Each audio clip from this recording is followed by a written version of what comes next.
This is episode 637 of the Rio Grande Foundation's Tipping Point, New Mexico. I'm Paul Gessing. And I'm Wally Drangmeister. I'm president of the Rio Grande Foundation, New Mexico's free market think tank. You can find out more about the foundation at riograndefoundation.org. Well, Wally, I hope you had a delightful and fun Labor Day weekend. Yes, both of those, Paul, up near Antonito, Colorado, and caught some fish, beautiful weather. So all in all, it was a very, very nice time. How about you? Kids soccer games, that was part of it. It was fine. I'll talk about a little later, seeing the Reagan movie with the wife and some of the kids, but we'll talk about that as we get into the show. So it was a good weekend as well here around Albuquerque, and we can talk about what's going on around Albuquerque as well. But I think the headline of the week is that New Mexico yet again is searching for a public education department secretary. Arsenio Romero is out of here. He, from all the news reports, as far as we can tell, and we think this is accurate, but basically, Arsenio Romero is in the hunt. He's one of 5 finalists for president of your alma mater, New Mexico State University. The governor, I guess wasn't a fan of that and said, you got to pick one, your current role, education department, or being a finalist for NMSU. And he must be feeling pretty confident, or he must really not like working for this governor. I can't tell which. Or it could be a little bit of both. So. Door number 3. Yeah. So anyway, those are the 2 most likely scenarios, but yes, some combination thereof. And he said, sorry, Gov, I am done with public education department. And we'll see what he gets or doesn't get out of New Mexico State and who replaces him as public education department secretary. But definitely another kind of setback for New Mexico's education system. Of course, if I'm Romero, and I'm assuming that he's a good foot soldier, he's taking orders from the governor. Ultimately, he's probably not the one pushing his policy ideas. I can't imagine anybody who looks at New Mexico's education system and seriously wants to improve it, that the things they look at are forcing districts in rural areas to adopt 5-day school weeks and forcing them to grow food there on campus for and lunches. manage compost piles, Yeah. which ironic in and of itself. I know where you're going with that. I'm just going to leave it there. But ultimately, we know here in New Mexico, following education as we do, that the majority party, the Democrats, take their marching orders from the teachers' unions. Those marching orders look something like, do what you're currently doing, don't change, don't deviate, but spend a lot more money and possibly hire more teachers, more professional staff. Anybody and everybody who will pay union dues, you can hire them and keep the system the same, even though it is dead last by virtually all accounts available in terms of outcomes. Yes, and Paul, as you succinctly pointed out, I don't know if there's a less powerful position than education secretary in New Mexico. It's like, don't change anything, but make things better. That is the mandate. It's like a pro sports franchise. We won 1 game last year, but we're not getting any new players, and we'll get a new coach and see if it makes a difference, and it doesn't. And what is ironic, Paul, is if I recall, the Martinez administration never had a confirmed education secretary. Hannah Scandera, they just strung her along and would never confirm her the whole time. And so they had one education secretary nominally that never got confirmed. Here we are with this current administration, and we have lots of them. So it's like don't get too attached to the next one either. Probably they won't probably be there very long. Yeah, and I'm not. Well, I'm a believer in a market-based education system where, at the very least, the money follows the students, as Corey DeAngelis and many others would like. So that would really disempower the public education department. It would also disempower the unions. So you're taking bureaucracies and other officials and moving the power into the hands of the parents. But again, until the voters of New Mexico decide, and they're going to have to decide good and hard, it's not going to be a one vote majority of Republicans and a governor. It's going to have to be a real clear statement that they are sick and tired of the current education failures and that they want to see positive reforms made to New Mexico's education system. Of course, they are voting with their feet. Voting with your feet does have real impacts, and it obviously improves the outcomes and the likelihood of success for the children whose parents are able and willing to vote with their feet. And by that, I mean they send their kids to uh, private schools, Catholic schools. They move out of state for a better educational system and experience. Charter schools are definitely an option as well. Of course, charter schools vary widely in terms of their educational successes and failures, but uh, this is just par for the course. The moonshot that was supposed to be and was so eloquently portrayed a few years later by John Trevor in the Albuquerque Journal, where he has the moonshot countdown of T minus 10 seconds, 9 minutes, 8 hours, 7 days, 6 weeks, 5 months, 4 years. It only continues to get further and further into the future.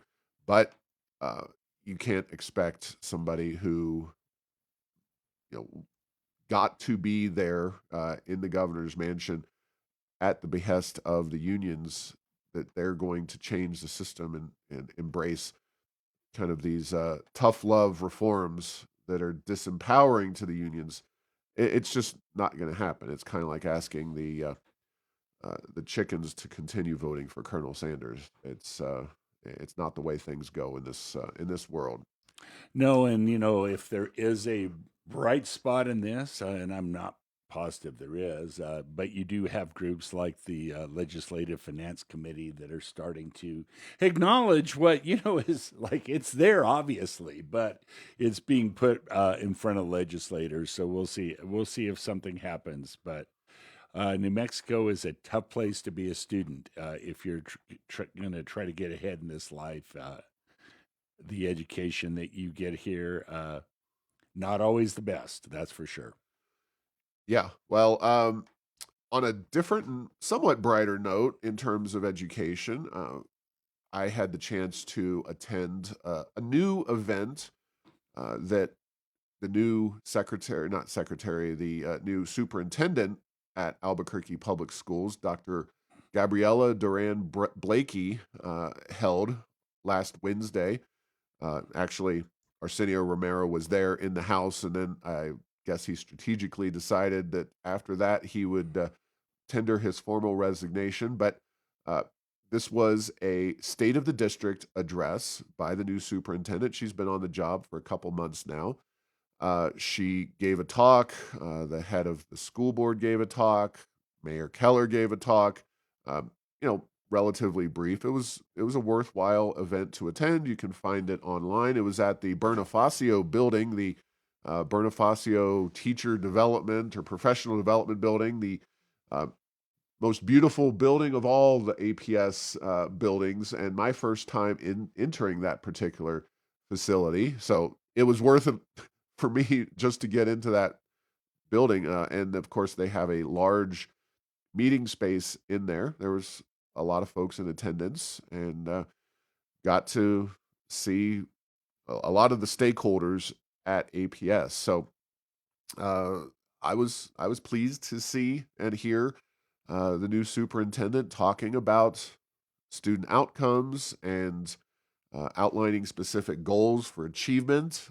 Of course, the school board is a big part of that, and the school board is an example of changing the elected makeup of a particular body. In the past, APS school boards have largely danced to the tune played by the unions. This school board is a little more confrontational. They did lose Peggy Muller Aragon, which was a blow, but they still have kind of a majority in terms of reform minded individuals. So they're definitely filtering that or pushing that down into the superintendent who is having these kinds of events and candidly speaking about some of the struggles that her district faces. And I guess the unfortunate thing, I wrote this before Arsenio Romero resigned.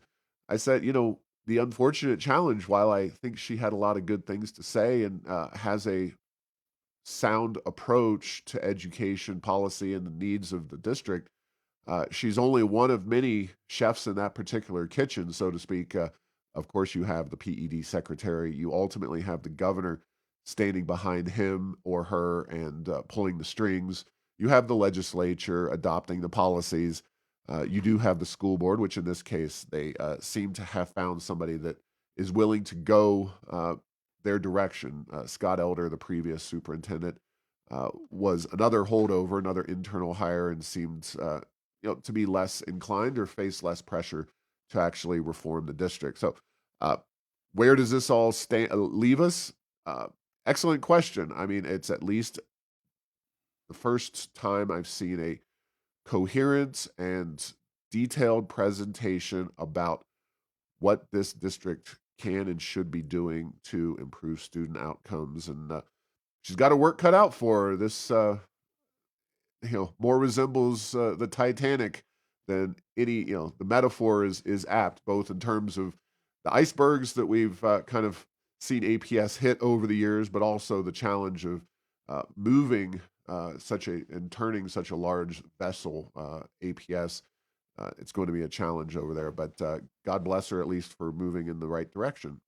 Yeah, and Paul, if you look at the statistics, there are some schools in APS that do very well, but there are some that do very poorly. And because there's enough that do poorly, and they do very poorly, some of them, and because APS is such a large district relative to the total, it definitely brings down the state's numbers as well. But it is interesting. Power is distributed widely in New Mexico over education, but it tends to be closer to Santa Fe than the local school districts.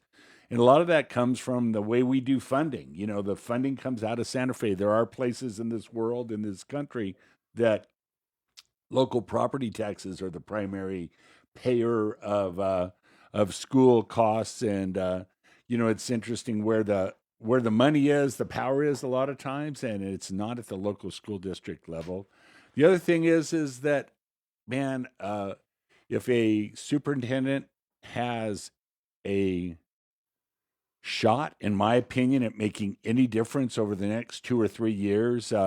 It's kind of like the role of college athletic director. Which coaches do you bring on? And in this loose metaphor, what principles are out there? Because one of the things that show is that strong principals that are doing a good job, their schools tend to do very well.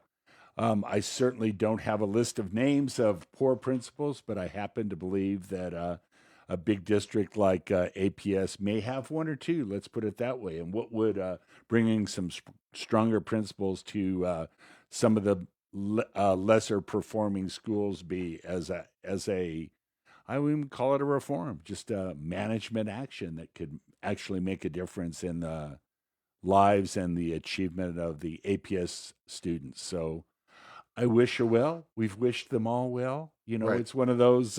Will anything come of it?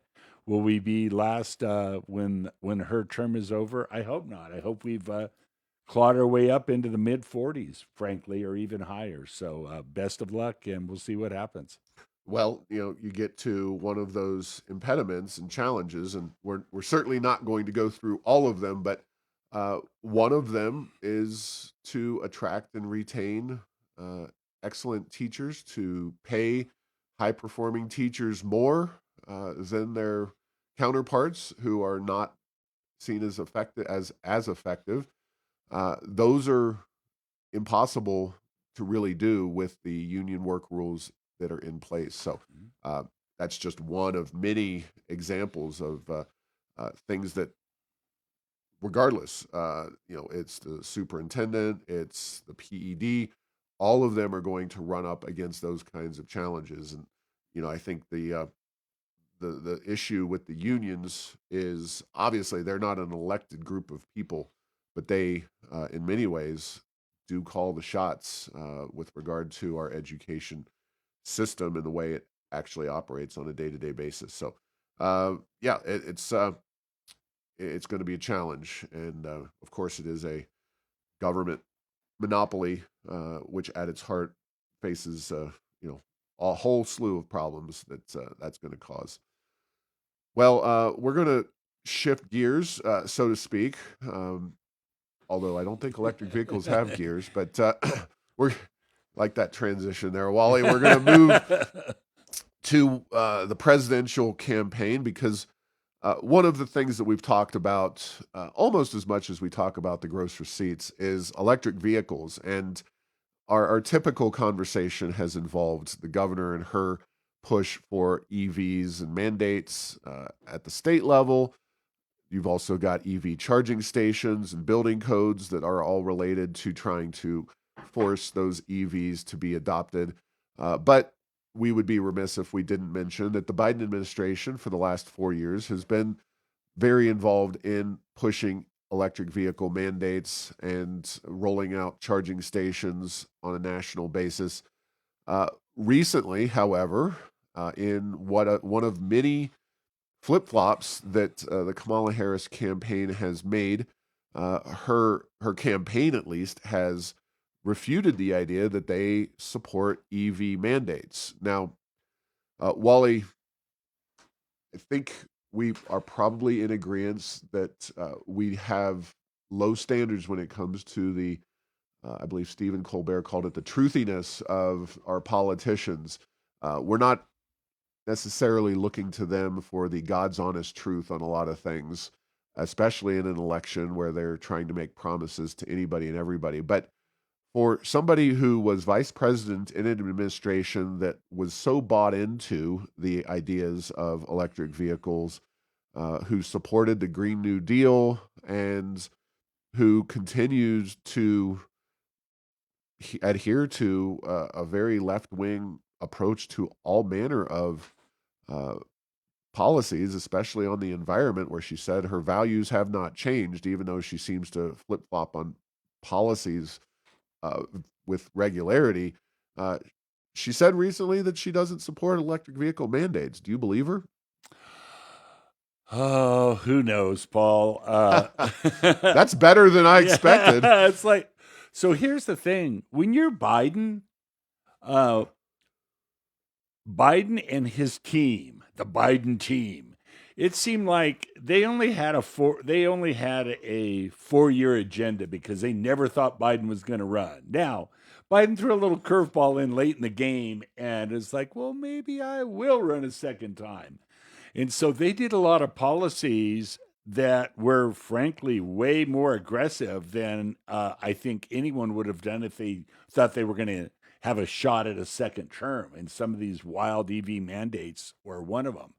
Well, now Kamala's here at the beginning says, well, okay, if I get elected president, I could probably get elected president again. 8 years is a long time. And if I put in policies that are unworkable and going to cause a lot of damage in the next 8 years, I'll be there. And so maybe there's a little bit of that. And then the other thing about the Biden administration is you know, they talked a lot about EV charging stations. They just didn't do a lot about EV charging stations. They passed funding. They talked about it incessantly. And you look back over 3 and 3/4 years now, almost nothing was really, very little done on the ground with regard to their policies. So, um, Oh, I don't know. I don't want to sound like Forrest Gump. That's all I'm going to say about that. Well, uh, I will go out on a limb and say that I believe Kamala Harris is lying in order to get elected. I don't for a second believe that somebody who sat quietly under Joe Biden and watched him rhetorically and in policy and supported those policies clearly throughout those 4 years in office, that she is going to back away from those ideas. I think we have hit a new stage in American politics where, uh, at least on the Democratic side of things, they are going to say whatever they can, and it doesn't matter how detached from the truth it may be on specific policies. Uh, so, and this is really kind of, I think, the ultimate arbiter of this election. If the Harris campaign can keep uh, whole the whole election cycle on abortion and kind of joy and good feelings, then she feels like she can win. But once she gets into laying out and defending specific public policy initiatives, that is where she's going to struggle. And I don't know why this flip flop. I guess just the polling numbers don't look very good when it comes to support for EV mandates. I would I don't know. We can figure out a bet, Wally, but I would be stunned and amazed if Kamala Harris at any time during her administration, if she is elected, if she went back and repealed what Biden's got already in place in terms of EV mandates. I just or the EV charging spending that's being done. So I just don't see that happening. Well, and then, Paul, the other thing to consider is that vice president is a very interesting job. You are the least powerful person in Washington, probably a heartbeat away from being the most powerful person in Washington. And there's very few vice presidents that kind of step into their own. Dick Cheney maybe being the exception to the rule, but most of them, they don't write their own speeches. They send them out there, and they're just big cheerleaders. And so, guess what? If you're vice president, you almost have nothing other than the record of the president because they don't let you go your own way very much. So, I'm with you. Will they repeal spending? That's crazy talk. Democrats never repeal spending. Republicans have a hard time repealing spending. Yeah. Will they cram these down the throats of Americans if they're not working? That remains to be seen. So maybe I have a little bit more hope than you might there on that particular aspect of it. Well, only time will tell, and of course, we've got an election to determine whether even that time will tell. But Doña Ana County recently announced the opening of 3 new charging stations.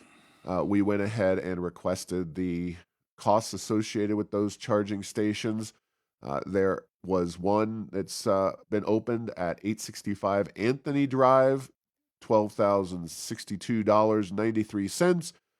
133 Franklin Street in Hatch, $15,017.48. And then 845 North Motel Boulevard at a cost of $22,016. So some difference there. I'm sure it's the installation cost, but overall we're talking 3 charging stations at about $50,000. These are supposedly the kind of high speed chargers, which quite frankly, this is a cheaper price tag than we've seen for other similar charging stations installed, say, on campuses around New Mexico. Don't know if they were getting some kind of discount there.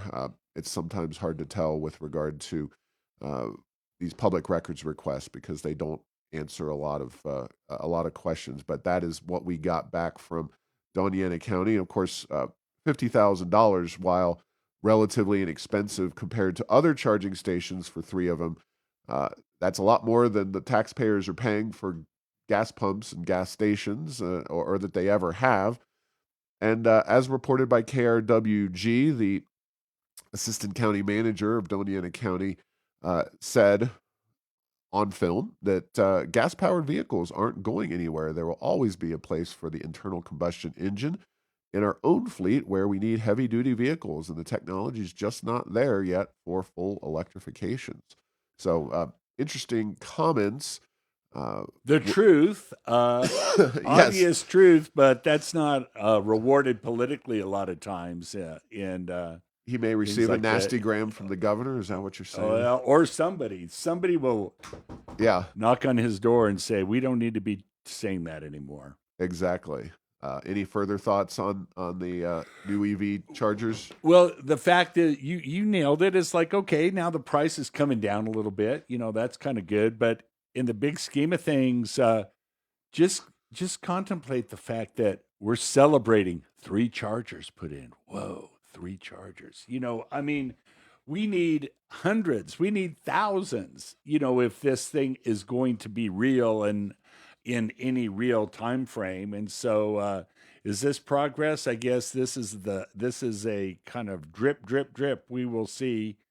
But it's still to the point where until there's more infrastructure out there, one of the uses of EVs, which is going long distances along interstate highways, it's going to take a long, long, long time if we keep it up at the rate things are going. And again, the money that has been dumped in the top of the funnel doesn't seem to be coming out of the bottom of the funnel very quickly in the form of EV stations. Yeah, it does seem that the federal government and their program for deploying all of these electric vehicles has kind of hit upon some of the same obstacles as we have here in New Mexico with regard to our capital outlay system. Now, I haven't necessarily been as focused throughout my career on Washington D.C. and the way the federal government spits out capital outlay dollars. In the past, predominantly, that's of course been for highways and roads. You've had some famous transportation projects like mass transit, and the Big Dig is one that comes to Yeah, mind over there the in bridge to Massachusetts. nowhere. I mean, they've Yeah, done some really strange projects. right. But they've always seemed to be very timely at the federal level. But with this EV charger deployment, it has been, and I would say broadband is also another one of those things where, I mean, to it would be a great. I could have some poor intern do just mind-numbing work trying to actually track the amount of dollars deployed. You could even do it right here in New Mexico because it seems like every few weeks there's a new announcement about, well, $40 million or $100 million, state, federal, whatever, just compiling a aggregate list of the amount of money spent on broadband. It seems like it's been a constant you know drip of massive amounts of money, and the same thing for these EV charging stations. So uh, yeah, we're just spending money. When you print it up, that's the policy. So all right, well, we've got a couple of upcoming events. We're branching out a little bit in terms of locations. So folks in Clovis, New Mexico, heads up, or if you live in Portales or anywhere near Clovis, on October 2nd, we are going to be having a evening event there in your city, specifically in Clovis. We've also got an event in Albuquerque on October the 3rd. So here's the deal. Clovis, we're at Guadalajara Restaurant. There you can find tickets. We have them at riograndefoundation.org, and you can look through the link. So that's Wednesday evening, October 2nd, 6 to 7:15. Guadalajara Restaurant. Go to riograndefoundation.org and go to the events page. You can find out more there about the pricing and whatnot. And then in Albuquerque, we're at the Indian Pueblo Cultural Center on the 3rd for lunch. And that's pretty much it on the details. You can find out pricing information there. Of course, it's lunch as well. So Trent England is the head of Save Our States. You can go to saveourstates.org and find out more about his organization. And what they do is defends the Electoral College, which of course is under attack yet again, like clockwork this year. And they also fight back against ranked choice voting. So uh, please check those out and attend if you're inclined. Uh, all right, we will move on from there, Wally, to Albuquerque. And Wally, was probably a good weekend for you to go fishing because things got a little crazy around the Duke City, maybe even crazier than normal. It is a deadly August, 17 homicides taking place, and it seemed like most of those took place around the last few weeks of August. It's been a very bloody week or so, and we talked just last week about the mayor's plans for downtown Albuquerque. I did have a chance on Monday afternoon. In addition to the movie, I went directly to the new Ex Novo brewery and bar downtown, and it's, in my opinion, one of the biggest investments we've seen in downtown Albuquerque in a very long time in terms of taking a building and really improving it. There's been other investments, the Clyde Hotel replacing the previous occupant, but this is potentially a game changer. But unless you have public safety, now I don't think many or all of these shootings and whatnot took place in downtown Albuquerque, but downtown is one of the epicenters of the violence in the city of Albuquerque. So it's all over the city, even in nice neighborhoods. We have shootings happening over the last few weeks. So some pretty challenging stuff there. And again, I look directly to the top. The mayor, Mayor Keller, has announced that he's running again because he's doing such an amazing bang-up job addressing crime. That is a sarcastic statement, and we're trying to see where we're heading in the future of crime in the city of Albuquerque. I don't think Mayor Keller is going to solve it, though. I just have that suspicion, Wally. Well, and Paul, there are root causes for some of these killings that happen in Albuquerque, and I was out of town and did not study this particular recent batch of them. But there are drug deals gone wrong. There's domestic violence. There's homeless on homeless. There's predators on homeless. There's armed robbery. There's a whole host of things that happen. But just when you read in the paper what's going on in Albuquerque, there's a lot of mean streets activity. You know what I mean? It's not like these. It's not. It tends to be less of these lovers' quarrels or something that's on the Lifetime television network, and more of the mean streets of Albuquerque as being an underlying cause of what's happening out there. Yeah, I agree. I mean, crime is one of those things that there are many, many causes. And by that, I mean there's culture, there's economics, there's the way the neighborhoods are built and put together. There's numerous challenges. Government can control some aspects of that, and certainly deploying more police officers, having a credible judicial system that puts people behind bars when they do commit crimes. Uh, these are some of the ways in which crime can be addressed that I don't think are really being addressed. Again, last week we talked about the Old Town lack of patrols, and they don't even get one patrol by an officer through Old Town uh, per night. It's you know there is so much that can and should be done. Will that completely eliminate crime? Heck no. We'll still have some places, some people will do terrible things and they commit crimes, and that's obviously problematic and tragic. But can we do a heck of a lot better? There is no question in my mind, Wally, that we are uh, not doing everything that we can do in this town to fight crime. Well, and then Paul, just along Central and Zuni. You just drive through there at any time of the day or night, and they move around, and there's groups of people, and you just look there, and it's sad. But you say, would you be surprised if one of these people in this area killed another person in the next month? And the answer is, well, why would that be surprising? There's all kinds of people there, some selling drugs, some taking drugs, various kinds of illegal transactions going on out there in broad daylight or night. It doesn't matter, any time of the day or night. And so, is that the only thing that Albuquerque has from a crime problem? No.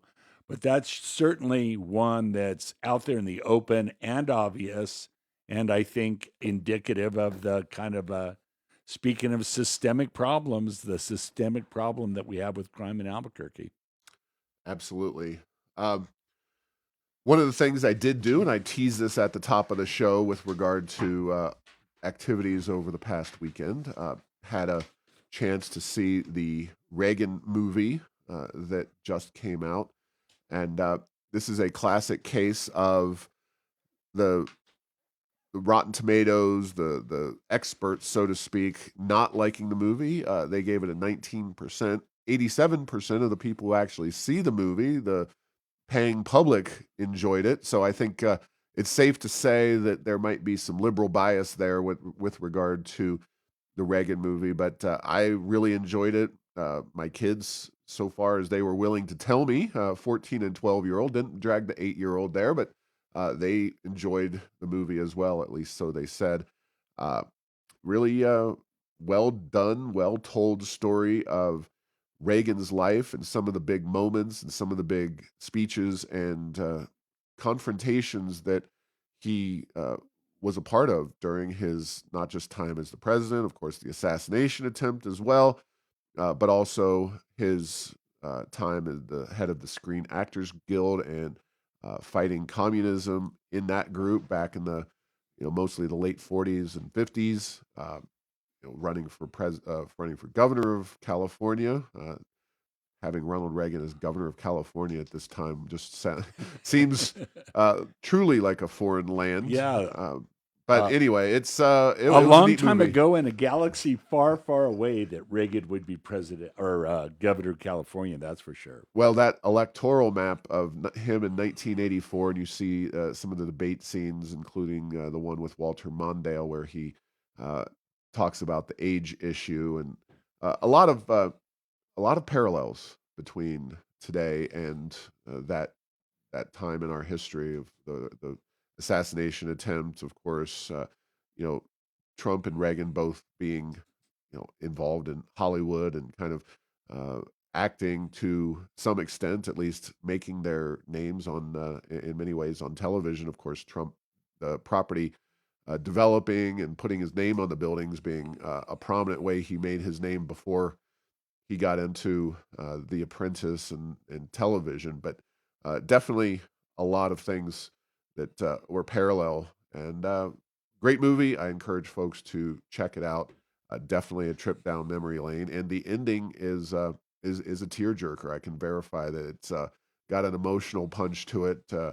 It's Ronald Reagan's farewell letter when he, essentially announced that he had Alzheimer's, and quite a letter, and just the kind of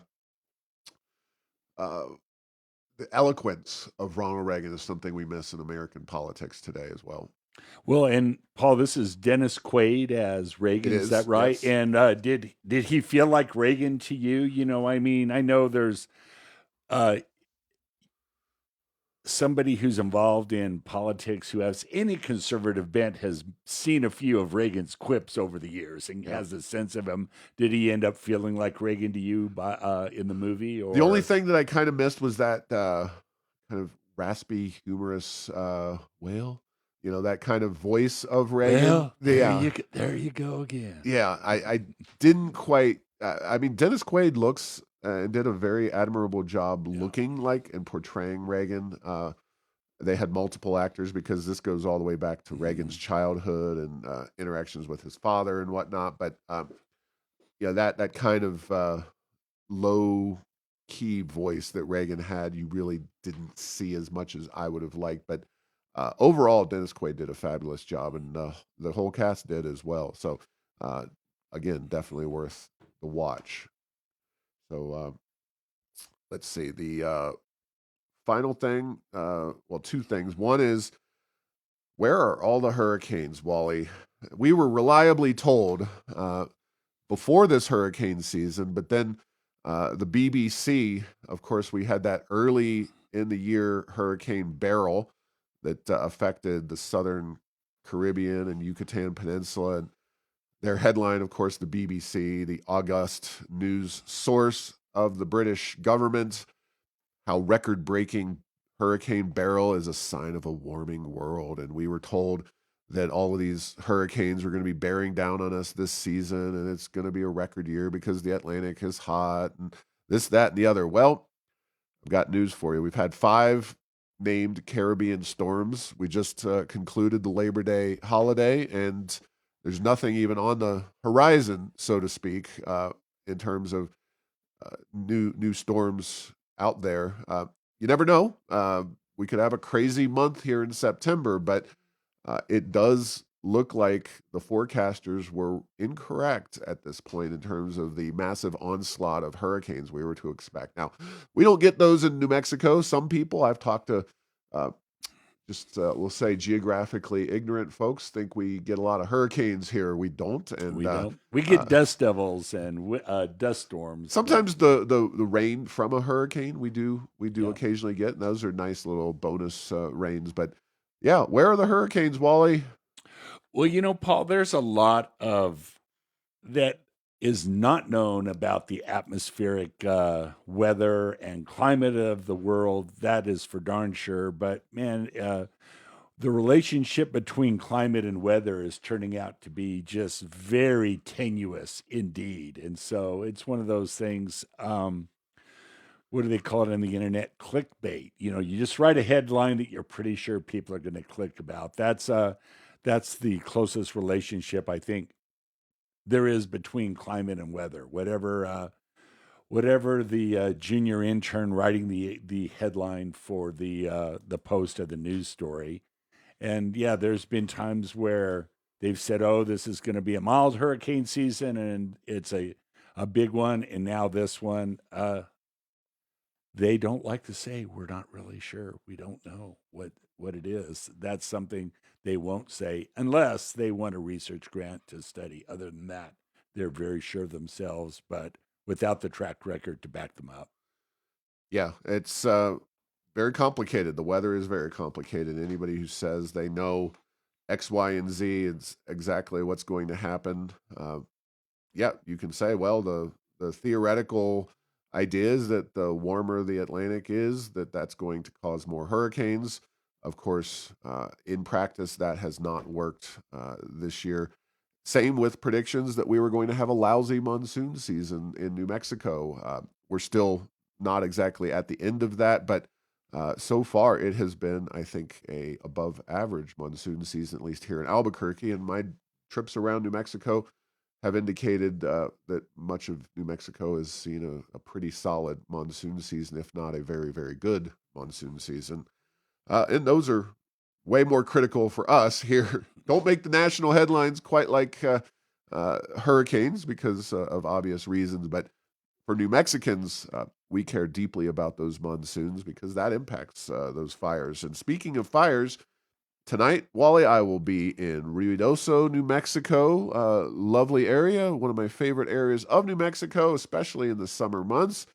And they are, of course, recovering from fires that were set by an individual, and haven't heard much about that situation and what's happening with the person who they claim set the fire, but also a lightning strike. That is where the current understanding is of those 2 fires that burnt back in June. But it'll be my first trip to Ruidoso since those incidents, and I'm very interested. I'm speaking tonight to the Lincoln County Republican Party group, and I'm definitely keen to catch up to those folks and talk about what happened and didn't happen in the wake of those fires. Yeah, Paul, I'd be interested to hear about what your observations are of what goes on down there. It seems like two things when you see news coverage, they're either do the shots that underestimate the amount of damage or overestimate it. And so, yeah, it's nothing like seeing it with yourself. And again, my heart goes out to those people down in Ruidoso, and they're not getting the help that they've been promised very quickly as well. So it'll be interesting to hear on the ground what's going on with that as well. Well, I can assure you that I will have a full report next week about what it looks like, as well as just my conversations with folks down there. And I hope that they are all recovering and doing well. The horse race, of course, was brought up to the Downs in Albuquerque. And of course, that means lost revenues for Ruidoso and lost tourism. But we'll see where things are heading in that particular and very important city. So thanks for listening to this week's episode. Find all episodes at tippingpointnm.com or at the Rio Grande Foundation's YouTube channel. Subscribe to the show at Apple, Stitcher, or tell Google Home to play Tipping Point New Mexico. Thanks to Path 3 Marketing for producing this show.